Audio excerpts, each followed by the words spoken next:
Tonight, thousands of Ukrainians have been fleeing the violence in their war-torn country. 230 of them land in Regina this evening. I feel that no one cares about us. A Saskatchewan professor and his wife were injured when their deck collapsed. They want the builder to take responsibility. Plus, has the latest rain been enough to quench the drought-ridden prairie land? This is CBC Saskatchewan News.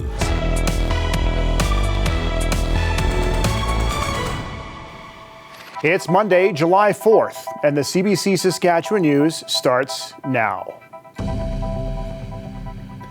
Here's a live shot of Regina's International Airport, where a humanitarian flight is expected to land in about 2 hours. On board are about 230 Ukrainian citizens who are fleeing violence at home. Good evening, and thanks for joining us. These Ukrainian newcomers arrive here as Russia declares victory in the eastern Ukraine province of Luhansk. Ukraine was forced to withdraw their forces yesterday. Now, Russian troops are setting their sights on another key eastern region, Donetsk province.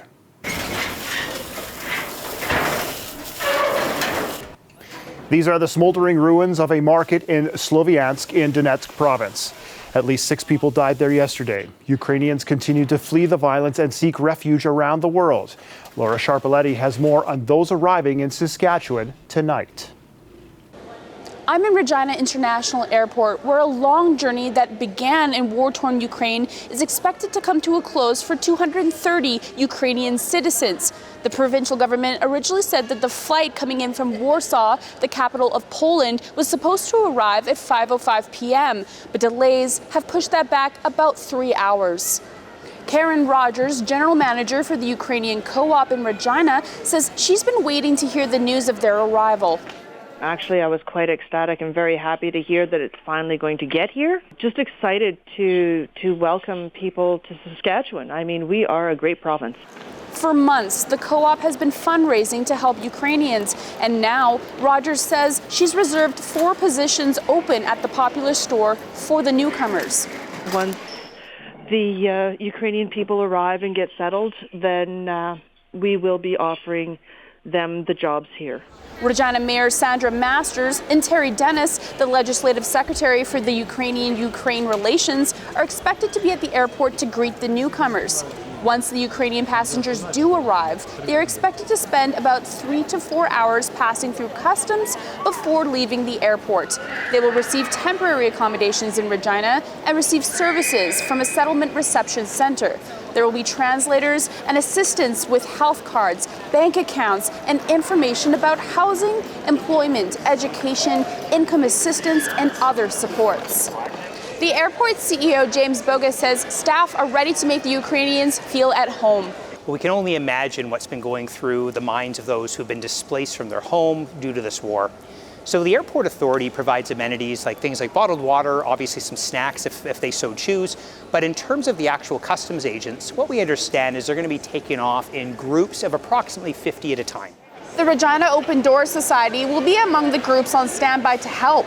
But with such a large Ukrainian population in the province, it will be taking a back seat to groups like the Saskatchewan chapter of the Ukrainian Canadian Congress. There are lots of people who are ready to help and help people feel welcome and, feel at home here in Regina, especially coming from such a terrible situation. The provincial government says with this flight, the number of displaced Ukrainians in the province will exceed 1,000. CBC has been told that no media will be able to talk with the passengers this evening. Laura Sharpaletti, CBC News, Regina. Thanks, Laura. Representatives from dozens of countries, international organizations, and businesses are meeting in Switzerland looking for ways to help Ukraine rebuild. Ukraine President Volodymyr Zelensky gave a virtual address reminding the group that his country is fighting for the values of all Western democracies. This war is not only our war. It is not simply a local war somewhere in the east of Europe. No, that is a Russian invasion against everything that we hold dear. The president of the European Commission is there. Canada has a representative as well. The parliamentary secretary to the foreign affairs minister has been meeting with Ukraine officials. The participants are mapping out a sort of Marshall Plan like the one that rebuilt Western Europe after the Second World War. Ukraine's prime minister has made a rare trip out of the country to attend the meeting. He is asking for $750 billion in aid to rebuild the nation. A 7-year-old boy is dead after being pulled from the South Saskatchewan River in Saskatoon this weekend. The boy was reported missing at around 8:30 Saturday evening. Police discovered his clothing and a snack pack on the riverbank. Saskatoon firefighters were called in to search the river with sonar equipment. After about an hour of searching, they found him and started CPR. The boy was taken to hospital where he was declared dead. Police confirmed his death this morning. A 39-year-old man has been charged with stealing a pickup truck, running from police, then crashing into another vehicle. And the stolen truck belonged to the city of Regina. Police say they attempted to pull the truck over just after midnight on Saturday, but the driver allegedly bolted at high speed, driving eastbound on Victoria Avenue. A press release from police said officers decided to pull over to the side of the road to prevent a pursuit, and the crash happened just moments later. The driver then fled, and police say officers located and later arrested the man. The driver of the second vehicle was extracted from the wreck and transported to hospital with serious injuries. A Regina couple who suffered injuries when their deck collapsed are still waiting for someone to take responsibility. The woman's foot was fractured so badly, medical reports suggest she'll likely never walk the same again. As Bonnie Allen reports, there is a lot of finger pointing. Yeah, it was a day like today. My wife and I were sitting here. 47-year-old Karush Kandaroo bought this house in northwest Regina partly because of this second-story deck. It overlooks the Goulet Golf Course. But then, 2 years ago, a moment on this deck turned his life upside down. I then heard some creaking noise, and I wanted to warn my wife something is happening, but no time. In a second, we were falling down. The deck collapsed underneath them. His wife, Mashad Kaniki, was buried under the furniture, just barely visible in this picture.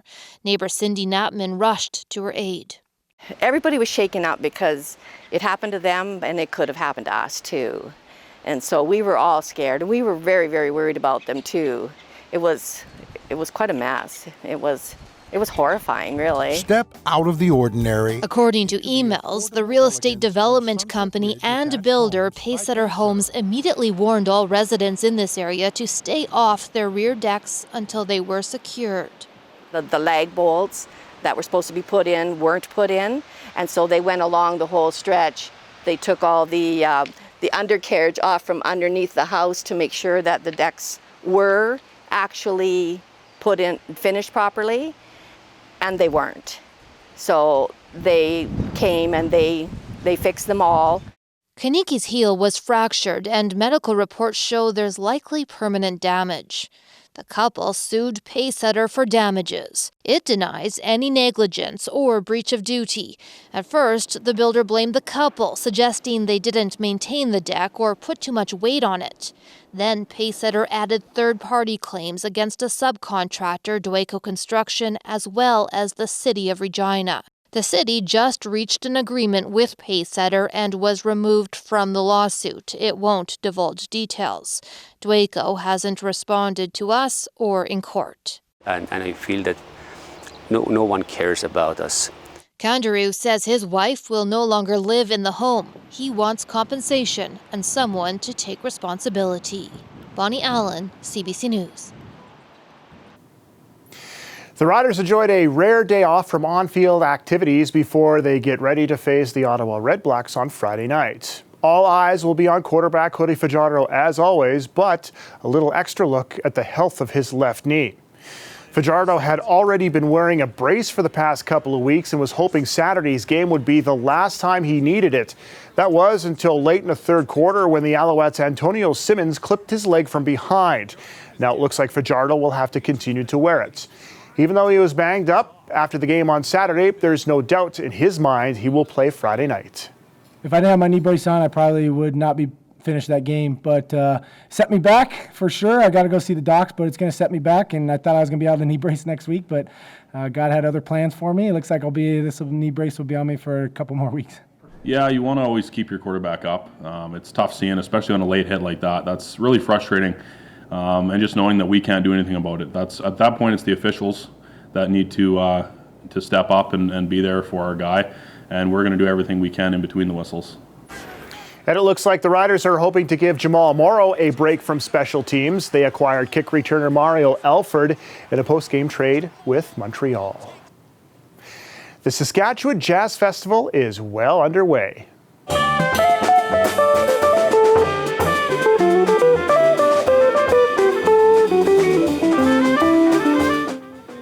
This is the Rory Lynch Quartet, and they put on a free lunch hour performance at Saskatoon's River Landing today.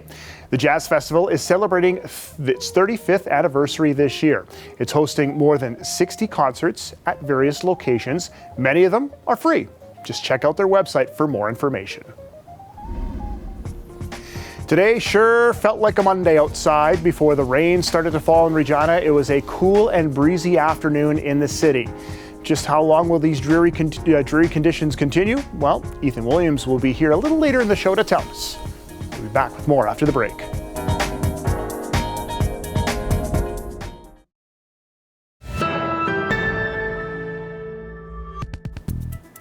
Welcome back.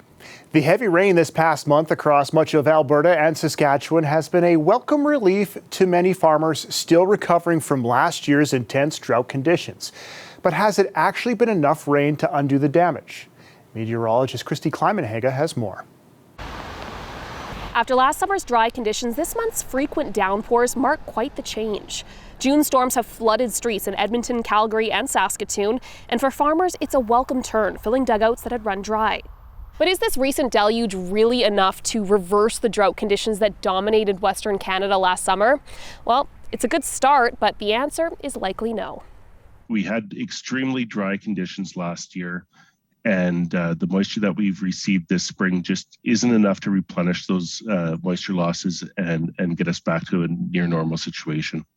According to Hadwin, much of southern Alberta and southwestern Saskatchewan still have cause for concern. We still have pastures in the entire prairie region that are behind normal in terms of production based on moisture limitations from the fall period. We still have a whole issue with cattle feed because we weren't able to provide cattle feed last year and we weren't able to produce as much. Well, how much and what kind of rain do we actually need to make a difference? Experts say it comes down to speed and spread. A lot of our recent rain has come down quickly in storms rather than a slow and steady drizzle. Stormwater can help recharge water supply but tends to run off too quickly to help recharge soil moisture. The rain has also been patchy, with some areas seeing a lot, while others are left parched. In Saskatoon alone, a storm dropped over 100 millimeters of rain in some neighborhoods, but only 1 millimeter was reported at the airport.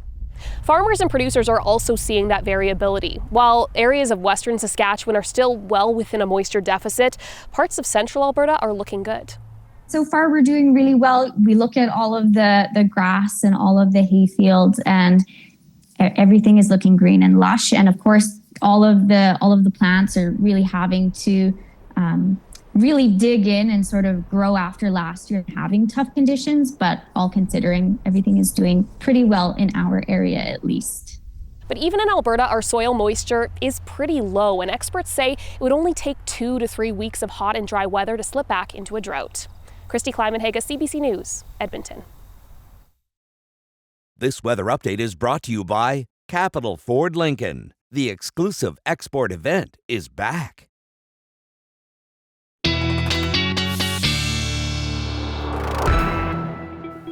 Ethan's now in with a look at weather. Cold and dreary today, just to add to the wet conditions, of course, we've seen across the province so far this spring and summer. Ethan, always the question, so how wet was it? Yes, well, wet for some of us, Dan, but as Kristi mentioned in her report there, for some of us, just not enough rain, and that includes the south. Regina only picking up about 18% of our June moisture. This is June 2022 versus the climate normals, the 30-year average. Regina actually having our third driest June in 137 years of record keeping. That's pretty bad. But a completely different situation in places like North Battleford and Meadow Lake, where you got 2 to 2.5 times your usual June moisture. Meadow Lake having your second wettest June in 71 years. North Battleford, keep in mind, about 101 of those millimeters fell in just a few hours earlier in the month. And as Christy mentioned, Saskatoon, you got that big deluge on June 20th, but the airport only recording a millimeter of it, so you got officially about half of your moisture, but probably some parts of town picking up quite a bit more than that. Now, this is the anniversary of a storm that hit Saskatoon and portions of central Saskatchewan, July 4th, 1996. 10 tornadoes, including one F3 tornado, which touched down between Maymont and Osler. Osler actually declaring a state of emergency that day. And there was also a 300-kilometer long hail swath associated with that storm, all the way from North Battleford, where you got golf ball-sized hail, down toward Watson, and all in all, $8 million in damage, including the photo you see behind us. That's a drive-in theater just east of Saskatoon that was damaged by straight-line winds that were up to 120 kilometers an hour. But thankfully, no storms like that on our radar today. Just some cold, dreary rain across the southern part of the province. The only thing keeping us warm today was the relative humidity levels, which are quite high. And that rain is falling because of this blocking pattern we have in the upper atmosphere. High pressure bringing some very warm temperatures to the Arctic, but low pressure trapped underneath that, and that's going to keep conditions relatively the same here for the next few days. This ridge in the U.S. is going to bring some warmer temperatures to the south of the province, but rain probably again tomorrow for much of us, and not too much of a change. So showers tonight, possible thunderstorms, those die off overnight. We get into tomorrow, showers and thunderstorms again through much of south and central Saskatchewan, and then we do get some clearing as we head into Wednesday and some nice temperatures as well. Severe weather threat tomorrow, just a general non-severe threat, but we'll have to wait until tomorrow morning to see where conditions in the upper atmosphere are, because west central Saskatchewan could see that severe risk increase as we head through the day. Regina is going to see a really rainy, unsettled pattern this next week. Rain pretty much every day, but nice temperatures. That ridge going to build in some nice conditions for us. And hey, look at that, the football gods smiling on us on Friday as we do get some clearing in time for the Rider game. Saskatoon, a cool day tomorrow. We should be up around 25 degrees this time of year, but we'll probably see a couple more millimeters, maybe 2 to 4 millimeters with this system moving through. Some showers and thunderstorms kind of dot the week here, and then as we get into next week, we are looking at some nicer conditions. Really just doesn't quite feel like July, does it, Dan? Those hot summer days, we're just not seeing them quite the way we do. So it kind of feels like because it was so dry last year, even with any rain, it feels like a lot of rain, right?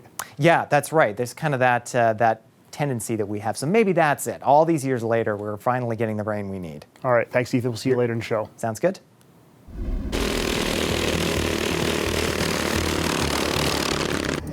It's the annual Lawnmower World Championships in Wiltshire County in southeast England. The machines are only allowed to have minor modifications to keep a level playing field, and the blades, of course, removed for safety reasons. So despite the name, no one is expected to mow any grass as they reach each other to the finish line. We'll be back after the break.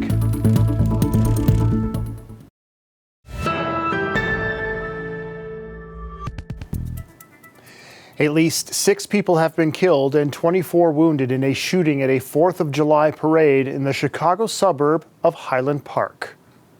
On a day that we came together to celebrate community and freedom, we're instead mourning the tragic loss of life and struggling with the terror that was brought upon us. Authorities are looking for a 22-year-old male person of interest considered armed and dangerous. The shooter apparently fired at the crowd from a nearby roof. Officials say a high-powered rifle was recovered at the scene. Eyewitness video shows families with young children walking on the streets just before gunshots rang out. Some victims died at the scene while hundreds, some visibly hurt, fled the terror. Police describe the shooting as very random but very intentional. Heavy floods in parts of eastern India have inundated low-lying villages, sweeping away huts and livestock. Many local residents had to wade through knee-deep water to salvage belongings from their flooded homes. Some are worried the crops in their fields may have been destroyed by the floodwaters. The monsoon-prone region has been dealing with a lot of extreme weather events, including flooding and landslides. Recent rains across northeastern India and neighboring Bangladesh have killed more than 150 people.